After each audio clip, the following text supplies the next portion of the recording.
और इसी कारण आप देखोगे कि भारतीय जनता पार्टी के ज्यादातर लोग, बड़े नेता हो या छोटे नेता, आजकल मुंह छिपाए फिरते हैं कि किस रोड पे, बिल्कुल मुंह छिपाए फिरते हैं कि किस रोड पे वो निकल जाए और उनसे पूछ लेवे कि भाई रोड का ये हालत है तो क्या क्या कर सकते। क्या था, क्वालिटी बढ़ाने आए थे कि वसई विरार का सत्यानाश करने आए थे?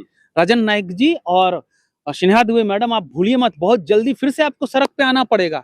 और कितना दिन आप पेड कार्यकर्ता लेके घूमेंगे महाराज? आपको गली गली में अभी से राजन नाईक जी के मुंह पे दरवाजा बंद करना शुरू कर दी जनता। बोलिए, वो जो जनता राजन नाईक जी के मुंह पे दरवाजा बंद कर रही है वो कोई पेड कार्यकर्ता है? क्योंकि जब हम बाहर निकलते हैं ना, हम लोग इनका विरोध नहीं करना चाहते, हमें दुख मिलता है। आप चलिए नाला सोपारा स्टेशन की हालत देखिए, वैसे स्टेशन की हालत देखिए, अपने घर के आगे आप देखिए, वही कीचड़, वही लोग झूठ झूठ का देखिए हल्ला गुल्ला करते हैं। और जो पहले काम हो रहा था वो भी नहीं होने देंगे। इनको कॉन्ट्रैक्ट चाहिए, आप समझिए, बीजेपी के लोग भूखे हैं, इनको कॉन्ट्रैक्ट चाहिए सर। भूखे मतलब भूखे हैं मतलब उनको कॉन्ट्रैक्ट चाहिए, इतना उनको चुनाव पैसे के भूखे हैं। उनको चुनाव में उन्होंने खर्चा किया है, उनके दोस्त मित्र रिश्तेदार हैं, जैसे उनको मोदी मॉडल वो यहाँ पे लागू करना चाहते हैं। मोदी जी ने अडानी का भला किया, वहां पर मित्र बंधु रिश्तेदार को लाएंगे, उनको कॉन्ट्रैक्टर देंगे। मेरे पास तो यहाँ तक है, रिपोर्ट है कि हर एक कॉन्ट्रैक्टर को परेशान करते हैं। एक कॉन्ट्रैक्टर, मैं सच बोल रहा हूँ आपको, मैं नाम नहीं ले सकता हूँ क्योंकि बेचारा कॉन्ट्रैक्टर की रोजी रोटी का सवाल है, हमारे पास बोलता है कि बीजेपी की महिला नेतृत्व क्लियर कट मांग रही है उनसे कि हमको इतना चाहिए। ये हालत बना रखा है, वसूली का केंद्र बना दिया भारतीय जनता पार्टी ने वसई विरार महानगर पालिका को। सर ये क्या भला करेंगे, हमारा सत्यानाश कर रहे हैं। नमस्कार, मैं रवि पंडित और इस वक्त मैं खड़ा हूँ विरार में। आज पूरे वसई विरार की जो हालत है, वसई विरार की जो सड़कें हैं, वसई विरार में जिस तरह की काम हो रहा है, जिस तरह का यहाँ विकास हो रहा है, ये भी एक चर्चा का विषय है। कई वादे और कई प्रोत्साहन दिए गए थे कि आने वाले वक्त में हमारा वसई विरार ऐसा होगा। यहाँ पे मुख्यमंत्री आके कहे थे कि वसई विरार तीसरा स्मार्ट सिटी बनेगा, लेकिन अब वो वादे सिर्फ वादे लग रहे हैं। अब वो लग रहे हैं शायद वो भी एक जुमला ही था, क्योंकि आज वसई विरार के लोग गड्ढों में चल रहे हैं। आज वसई विरार डूब रहा है। आज वसई विरार तीसरा मुंबई छोड़िए एक अच्छा स्मार्ट सिटी भी नहीं बन पा रहा है। हमारे साथ में रवि भूषण जी हैं, जिससे हम बात करेंगे और जानने की कोशिश करेंगे आखिरकार ऐसा क्यों हो रहा है। तो चर्चा तो होगा, विषय तो ऐसा ही है, किसी सड़क पे हम भी चलते हैं, आप भी चलते हैं, और शायद वो नेता भी चलते हैं जिनका जिम्मेदारी था कि सड़कों को सही करें। क्या कहेंगे, जो सड़कें आज वसई विरार की है, जो गड्ढे हैं, उसके जिम्मेदार कौन है? बिल्कुल उसके जिम्मेदार जो भारतीय जनता पार्टी का राज है, तो भारतीय जनता पार्टी है, इसमें कोई शक नहीं होना चाहिए। क्योंकि महानगर पालिका को कैसे हैंडल करना है, क्या करना है, नगर विकास मंत्रालय से सब कुछ होता है। और भारतीय जनता पार्टी के यहाँ लोग आए थे, बड़ी बड़ी बातें किए थे, और भारतीय जनता पार्टी के दो विधायक भी हैं। तो सड़कों की हालत ऐसी क्यों है, तो हर गली में जब वो जाएंगे तो उनसे जनता पूछेगी। और इसी कारण आप देखोगे कि भारतीय जनता पार्टी के ज्यादातर लोग, बड़े नेता हो या छोटे नेता, आजकल मुंह छिपाए फिरते हैं कि किस रोड पे, बिल्कुल मुंह छिपाए फिरते हैं कि किस रोड पे वो निकल जाए और उनसे पूछ लेवे कि भाई रोड का ये हालत है तो क्या क्या कहते हो। और सबसे बड़ी बात यह है कि जब बहुजन विकास अघाड़ी के समय में जब रोड पे पैच होता था तो इन लोगों ने काफी विरोध किया था, और हमें भी ऐसा लगा था कि जो रोड का जो पैच मैनेजमेंट होता है उससे ये लोग आगे बढ़ेंगे और पूरा रोड बनाया जाएगा। लेकिन फिर देख रहे हैं स्थिति जस की तस बनी हुई है। तो परिवर्तन कुछ नहीं हुआ है सर। परिवर्तन के नाम पे इन्होंने झूठ बोला है, और झूठ बोलना ये भारतीय जनता पार्टी का एक डीएनए बन चुका है, और लोगों को धोखा दिया है सर। और जो इन्होंने स्मार्ट सिटी के बड़े बड़े वादे किए थे, हमें बेसिक फैसिलिटी नहीं मिल रही है।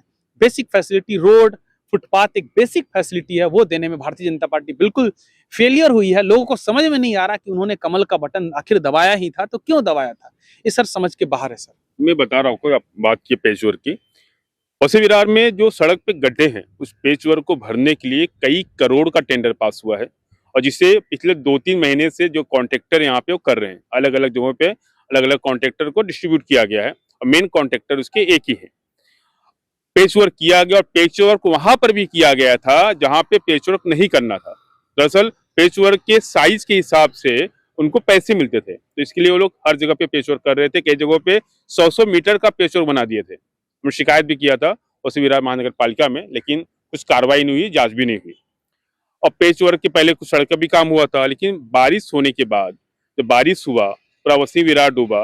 तो वसई विरार डूबा तो वो पोल खुल गया कि गटर कितना काम हुआ है, और जब जैसे पानी कम हुआ वसई विरार से, ये भी साफ हो गया कि आखिरकार वसई विरार में सड़कों का जो पेचवर्क हुआ था, जिसमें करोड़ों रुपए खर्च हुए थे, वो भी किसी काम का नहीं है। सड़क पे गड्ढे कई गुना ज्यादा बड़े हो गए हैं।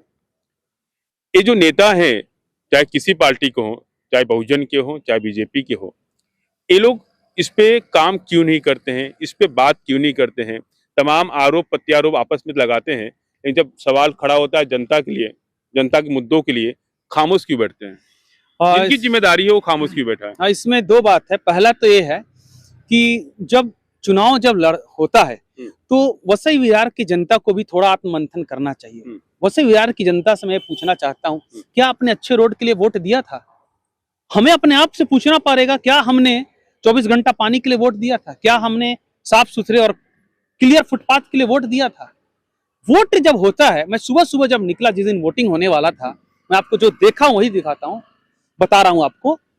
बीजेपी के लोग स्टिकर चिपका रहे हैं जय श्री राम का ऑटो के पीछे, और उसमें वोटर को लाद रहे हैं और ले जा रहे हैं। अच्छा, चुनाव में अच्छा। बहुजन विकास अघाड़ी के लोग जय द्वारकाधीश का चिपका रहे हैं, ले जा रहे हैं। अब बताइए, ये चुनाव में जय श्री राम और जय द्वारकाधीश का क्या मतलब है भाई? हमारे धार्मिक मुद्दे यदि हमारे जो आधारभूत मुद्दे से जुड़ जाएंगे तब तो हम परेशान हो जाएंगे। आज जय श्री राम के भी भक्त परेशान है और जय द्वारकाधीश जी के भक्त भी परेशान है, और यदि इस टूटे रोड पे गणपति महाराज आएंगे तो वो भी परेशान होंगे। उसके बाद दिवाली छठ कंटिन्यू होने वाला है। तो आप समझिए कि ये लोग कोई सोल्यूशन नहीं देते। और वसई विरार म्युनिसिपल कॉर्पोरेशन का जो हेड ऑफिस हमारे सामने दिख रहा है, ये white collar organised financial crime का गढ़ है सर। हितेन ठाकुर साहब का एक पुराना वीडियो है, उनमें हितेन ठाकुर साहब और राजीव पाटिल साहब ये बोल रहे हैं कि नहीं, वसई विरार में विजय पाटिल साहब को के लिए कुछ, उनको एक तरह से इंसल्ट कर रहे हैं, बोल रहे हैं कि बहुजन महानगर पालिका में कोई पैसे नहीं लेता है। मैं इस बात का खंडन करना चाहूंगा कि महानगर पालिका में उस समय पैसे लिए जाते थे, आज भी पैसे लिए जा रहे हैं सर। व्हाइट कॉलर क्राइम का गढ़ बना हुआ है। नहीं पैसे लिए जाते तो जितने में कॉन्ट्रैक्टर दिया गया, आपने क्या बोला कि कॉन्ट्रैक्ट पास हुआ, तो कॉन्ट्रैक्टर खुद क्यों नहीं रोड बना रहा है? सब कॉन्ट्रैक्टिंग क्यों हो रही है? कॉन्ट्रैक्ट आपने उठाया लेकिन काम आप नहीं करोगे, काम आप सब कॉन्ट्रैक्टर को दे दिए, क्वालिटी से कंप्रोमाइज हो गया।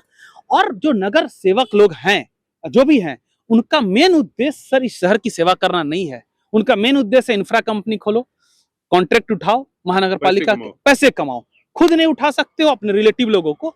और ठीक से यदि ऑडिट किया जाए तो बिल्कुल पता चलेगा कि एक्चुअल बेनिफिट या तो कोई विधायक मिलेगा, कोई नगर सेवक मिलेगा। ये आपको मालूम है 200 करोड़ के आसपास, मतलब 180 करोड़ रुपए पास हुए थे गटर, नाले और गटर साफ करने के लिए, नहीं हुआ था।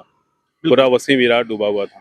ठीक है, खैर जो पहली सत्ता थी वो काम नहीं करती थी और यही बीजेपी वाले नारे लगाते थे, चिल्लाते थे। फिर ए बने आमदार, इनकी सत्ता आई, उसके बाद भी वही हाल है। तो आखिरकार इन दोनों में सही काम कौन कर रहा है, गलत काम कौन कर रहा है? नहीं, थोड़ा सा इसमें ये है कि वो हाल अब पहले जैसा नहीं है, हाल अब पहले से ज्यादा खराब हो गया है। अच्छा, मतलब पहले वाली सत्ता सही थी। पहले वाले देखिए, विरोध हम तो करते हैं, हमें क्वालिटी, हम टैक्स पेयर है सर, इनके कंपेयर में। हाँ, तो आप क्या था, क्वालिटी बढ़ाने आए थे कि वसई विरार का सत्यानाश करने आए थे? राजन नाइक जी और स्नेहा दुबे मैडम, आप भूलिए मत, बहुत जल्दी फिर से आपको सड़क पे आना पड़ेगा। और कितना दिन आप पेड कार्यकर्ता लेके घूमेंगे महाराज? आपको गली गली में अभी से राजन नाइक जी के मुंह पे दरवाजा बंद करना शुरू कर दी जनता। बोलिए, वो जो जनता राजन नाइक जी के मुंह पे दरवाजा बंद कर रही है, वो कोई पेड कार्यकर्ता है? क्योंकि जब हम बाहर निकलते हैं ना, हम लोग इनका विरोध नहीं करना चाहते, हमें दुख मिलता है। आप चलिए नाला सोपारा स्टेशन की हालत देखिए, वसई स्टेशन की हालत देखिए, अपने घर के आगे आप देखिए, वही कीचड़, वही। और क्यों नहीं हुई नाला की सफाई भाई? मैंने बहुत पहले बोला कि नाले की गहराई और चौड़ाई, इस पे काम बिल्कुल होना चाहिए। उसकी नाले की गहराई बढ़ाइए, चौड़ाई को प्रिजर्व कीजिए, और नहीं करेंगे तो अभी डूबा है नाला सुपारा वसई नायगांव, आगे भी डूबेगा। तो विजन नहीं है सर। आप बताइए ना, क्यों नहीं ये लोग खुल के बात करते? कि कोई नेता बात करता कि वसई विरार नाला सुपारा नायगांव के लिए इनका क्या विजन है, बताइए ना सर आप। हम लोग तो सुनने के लिए हमारी कानें तरस रही है कि कुछ तो बात हो। डेली देखिएगा एक विरोध बीजेपी के लोग आ गए हैं, पूरा काम डिस्टर्ब करके रख दिया है। ये बीजेपी का पर्सनल ये ऑफिस नहीं है Vasai Virar municipal corporation sir, ये जनता के टैक्स से बना हुआ है। यहाँ पे जब देखिएगा बीजेपी के लोग आते हैं और क्या करते हैं, हल्ला गुल्ला, मतलब कि झगड़ा लड़ाई की स्थिति है। आप बात कीजिए, अपनी बात बोलिए और एक्शन लीजिए।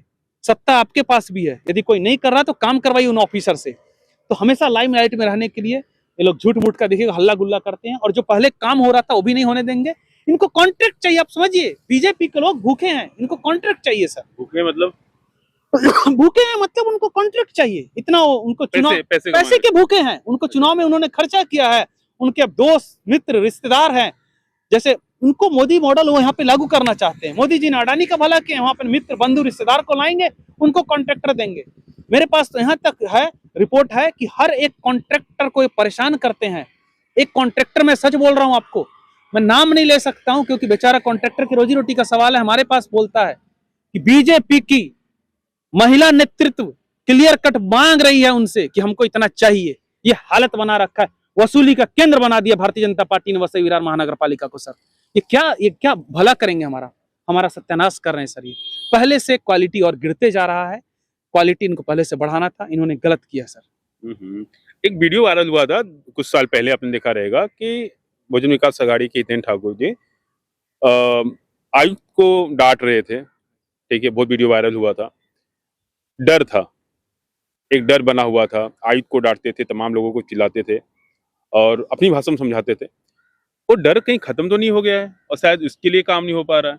कुछ लोगों ऐसा कहना है, आपको क्या लगता है? देखिए, इसमें दो चीज है। पहला बात तो कि एक नेतृत्व है हमारे पास जो आयुक्त को डांटता है काम करने के लिए। हाँ। दूसरा नेतृत्व है विवेक पंडित साहब और स्नेहा दुबे मैडम को देखिएगा कि उस दिन पगड़ी पहना रहे हैं किसको, पवार जी को, जो एक आयुक्त जो यहाँ से चले गए, अनिल पवार को पगड़ी पहना रहे हैं। तो जेल हुआ था जिनको। तो आप समझ लीजिए, जनता समझदार है, समझ जाती है कि काम ऑफिसर को काम करवाने के लिए, जैसे मैंने आंदोलन वाले विषय पे बोला, कभी डांटना पड़ता है, चिल्लाना पड़ता है, एक होता है कि काम तो सर करना पड़ेगा। यदि आप काम नहीं कीजिएगा तो ये रोड सड़क आपका प्रोफाइल है, आप कितना भी पेड मीडिया खर्चा कीजिए, लेकिन जैसे रोड पे वो मीडिया जाएगी, आपका पेड मीडिया बोल देगा कि अरे क्या रोड है यार, तो भारतीय जनता पार्टी का कौन है यहाँ पे विधायक। तो हर जनता आपके लिए गलत शब्दों का इस्तेमाल करेगी, फिर आपको बुरा नहीं लगना चाहिए। मैं आपसे आखिरी सवाल पूछूंगा, वसई विरार में जितने गड्ढे हैं, उस गड्ढों में कोई गिरेगा, किसी का एक्सीडेंट होगा या कोई मौत होगी, का जिम्मेदार कौन होगा? बिल्कुल उसके जिम्मेदार Vasai Virar city municipal corporation होगी, क्योंकि ठीक है जो नेता लोग काम नहीं करवा पाए, लेकिन जो एग्जीक्यूटिव बॉडी जो होती है वो कमिश्नर होता है, कमिश्नर को ही उसका पूरी तरह से डायरेक्ट जिम्मेदारी आती है। विक्रस लायबिलिटी भी यही बोलता है कि कोई भी मरता है आपके कमी के कारण, आप राइट टू लिव जो है आपको लागू होता है आपके ऊपर, तो आप उसके लिए सीधे जिम्मेदार हैं। कोई भी रोड एक्सीडेंट में मरता है, हम लोग एकदम डिमांड करते हैं उसको वसई विरार म्युनिसिपल कॉर्पोरेशन 1 करोड़ का कंपनसेशन फिक्स कर देवे, क्योंकि आप हमको जिंदा नहीं, मतलब कि जीवित नहीं देख सकते हैं, तो यदि मर जाने के बाद उसको सही सम्मान मिले, उसके घर वाले जो है, जो बेनिफिशियरीज है, कम से कम उसको जीने का एक आधार मिले। आप बिल्कुल जिम्मेदार है। 1 करोड़ मिनिमम मिलना चाहिए सर, मिलना ही चाहिए। ये आप पॉलिसी बनाई, इस पॉलिसी के लिए भारतीय जनता पार्टी क्यों नहीं लड़ती है? क्या लड़ती है भारतीय जनता पार्टी? हम भगवा लहराएंगे, ये क्या मतलब? ये कोई मुद्दा है? भगवा लहराएंगे वसई विरार म्युनिसिपल कॉर्पोरेशन पे। आप देखिए तिरंगा लहरा रहा है, आपको क्या तकलीफ है भाई? तिरंगा से आप भगवा लहराने की बात कहते हैं? तो मुद्दे की बात कीजिए कि कोई भी आदमी वसई विरार में किसी भी तरह की दुर्घटना से मरेगा, आप 1 करोड़ का कंपनसेशन दीजिए, देना चाहिए। यदि कांग्रेस पार्टी है, कोई भी पार्टी है, यदि ये पॉलिसी नहीं बनाती है तो जनता के साथ गद्दारी है। बिल्कुल प्रशासन होगा तो प्रशासन को 1 करोड़ का कंपनसेशन देना ही चाहिए सर। इंसान की जान की कोई कीमत नहीं है, लेकिन उसके जाने के बाद उसके पत्नी, बच्चों, स्कूल, एजुकेशन के लिए 1 करोड़ का बनाइए ना, तब इनके ऊपर दबाव आएगा। क्या ये सच नहीं है कि एक शिक्षिका, वसई गांव की शिक्षिका थी, यहीं पे वही विरार में ही उनका गड्ढे में उनका एक्टिवा स्किड कर गया, एक्सीडेंट कर गई, हुआ है। नाइक का भी हुआ था। हाँ, मृत्यु हुई है, रोड एक्सीडेंट से मृत्यु हुई है। आप मृत्यु होती है, आप अपने फंड से 1 करोड़ 24 घंटे के अंदर बिना चप्पल घिसे हुए उनको दिया कीजिए। यदि आप नहीं करते हो तो आपके अंदर कोई सेवा की भावना ऐसा होगा नहीं होगा ना, क्योंकि विजनरी नेता नहीं। वसई विरार में देखिए प्रॉब्लम क्या है, वसई विरार में नेताओं का भंडार है, हर कोई देखिएगा राष्ट्रीय अध्यक्ष बना हुआ है, और यहाँ के नेता का लक्ष्य है कि भाई मुझे कॉन्ट्रैक्ट चाहिए। ये कॉन्ट्रैक्टर को प्रताड़ित करते हैं सर। कॉन्ट्रैक्टर भी एक पीड़ित आदमी, ऐसा मत समझिए कि कॉन्ट्रैक्टर बहुत ये है। अच्छे कॉन्ट्रैक्टर यहाँ आना नहीं चाहते, आने नहीं देना चाहते। ये L&T को नहीं आने देंगे कंक्रीट रोड बनाने के लिए। ये छोटे छोटे कॉन्ट्रैक्टर को यहाँ डालेंगे और उसके साथ अपना कटिंग जो होता है 1% 2% वो सेट करेंगे और एक खाएंगे अच्छी तरह से। आज भी वसई विरार म्युनिसिपल कॉर्पोरेशन का ऑडिट हो तो दूध का दूध और पानी का पानी निकल जाएगा, मैं आपको गारंटी देता हूँ। जी धन्यवाद आपका। Thank you. मुद्दा वसई विरार का, गड्ढे भी वसई विरार में इतने ज्यादा हैं कि चलना मुश्किल हो गया है, गाड़ी चलाने की बात ही छोड़िए आप। नाला सुपारा ईस्ट का जो पूरा एरिया है और वसई का जो ईस्ट है, लगभग इतने बड़े गड्ढे हैं कि वहां से गुजरना काफी खतरनाक है। और रवि भूषण जी ने एक बात कहा कि वसी विरार महानगर पालिका के क्षेत्र में कोई अगर ऐसे एक्सीडेंट होता है जिसका जिम्मेदार प्रशासन है, तो मरने वाले को 1 करोड़ रुपया देना चाहिए और हर्जाने के तौर पे, तो शायद कुछ सुधार होगा। फिलहाल देखना होगा वसी विरार का जो ये गड्ढा है, ये गड्ढा और ज्यादा बढ़ता है या इस गड्ढों को भरने के लिए वसी विरार कुछ काम भी शुरू करता है।